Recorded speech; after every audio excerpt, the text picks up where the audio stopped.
SIR শুরু হতে লেজ গুটিয়ে এখন পালাচ্ছে বাংলাদেশি অনুপ্রবেশকারীরা এবং তার জন্য এই 2 সপ্তাহ আগে আটঘরায় যেখানে গিজগিজ করছিল বাংলাদেশি এসআইআর শুরু হতেই কিন্তু সেখানে দেখা যাচ্ছে কি ভারত ছেড়ে পালানোর হেরে আর খা খা করছে গোটা আটঘরা বস্তি ঝুপড়ির ঘরগুলিতে এখন তালা বন্ধ।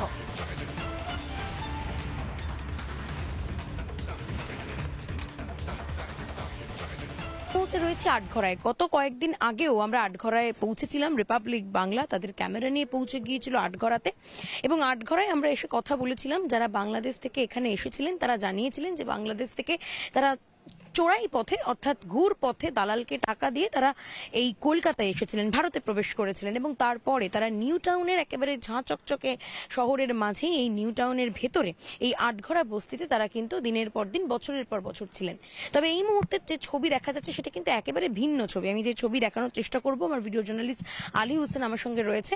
এই আটঘরা বস্তি কিন্তু এই মুহূর্তে সম্পূর্ণ ফাঁকা এবং যেমনটা দেখা যাচ্ছে যে এখানে কেউই নেই, প্রত্যেকটি বাড়িতে রীতিমতো তালা ঝুলছে। আমি সেই ছবি একবার অবশ্যই দেখানোর চেষ্টা করব। আমি এই বাড়িতেও প্রবেশ করেছিলাম, এই বাড়ি হচ্ছে নাদিয়া বিবির বাড়ি, সেই নাদিয়া বিবির সঙ্গে আমরা কথাও বলেছিলাম, কিন্তু এখন আমরা দেখতে পাচ্ছি সেই বাড়িতেও কিন্তু রীতিমতো তালা ঝুলছে। একদিন আগেও লোকজন ছিল যারা বাংলাদেশ থেকে চলে এসেছিলেন ভারতে, তাদের সঙ্গে আমরা কথা বলেছিলাম, কিন্তু আজকে কিন্তু এই মুহূর্তে আটঘরায় কেউ নেই। আমি একটু কথা বলবো, এখানে আরো অনেকে রয়েছেন যারা দাবি করছেন তারা এখানকারই বাসিন্দা, তাদের সাথে কথা বলি। দিদি, আপনারা কি এখানকার বাসিন্দা? একটু কথা বলি।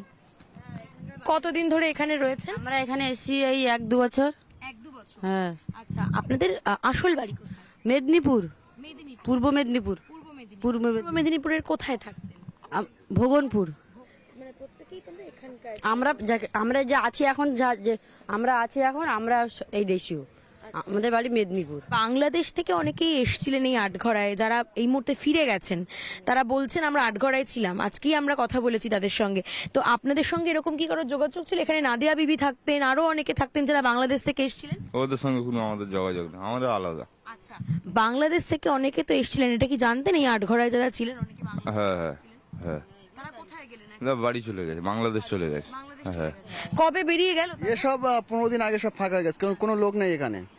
যারা বাংলাদেশ থেকে এসেছে, বাংলাদেশ থেকে কেউ নেই, সব ফাঁকা হয়ে গেছে। এখন সব যে স্থানীয় সব লোক আছে, সব হ্যাঁ তারাই আছে। আচ্ছা, পালিয়ে গেল কেন দাদা? ওই এসআইআর ভয়তে পালিয়ে গেছে, কাগজপত্র নথি দেখাতে পারবো না বলে পালিয়ে গেছে। স্থানীয় বাসিন্দা তারা যেমনটাই বললেন, রিপাবলিক বাংলার ক্যামেরায় সরাসরি তারা বলছেন যে প্রত্যেকে পালিয়ে গিয়েছে, আটঘরা এই মুহূর্তে পুরো ফাঁকা এবং সেই ছবিটা আমি দেখালামও যে প্রত্যেকটি বাড়িতে রীতিমতো তালা ঝুলছে।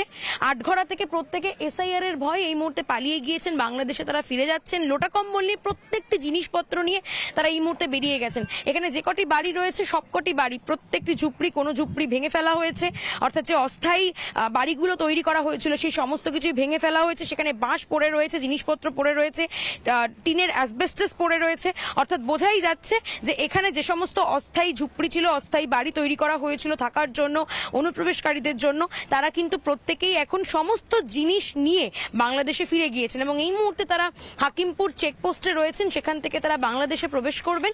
অর্থাৎ সব মিলিয়ে আটঘরা বস্তি এই মুহূর্তে কিন্তু সম্পূর্ণরূপে ফাঁকা। এসআইআর এর ভয়, যেমনটা স্থানীয় বাসিন্দাদের সঙ্গে আমরা কথা বলে জানলাম, তারা বলছেন যেমনটাই যে এসআইআর এর ভয়ে কিন্তু প্রত্যেকে রীতিমতো সবকিছু জিনিসপত্র নিয়ে তারা আবারও বাংলাদেশে ফিরে যাচ্ছেন। ক্যামেরায় আলী হোসেনের সঙ্গে লীনা ভট্টাচার্যের রিপোর্ট, রিপাবলিক বাংলা, আটঘরা।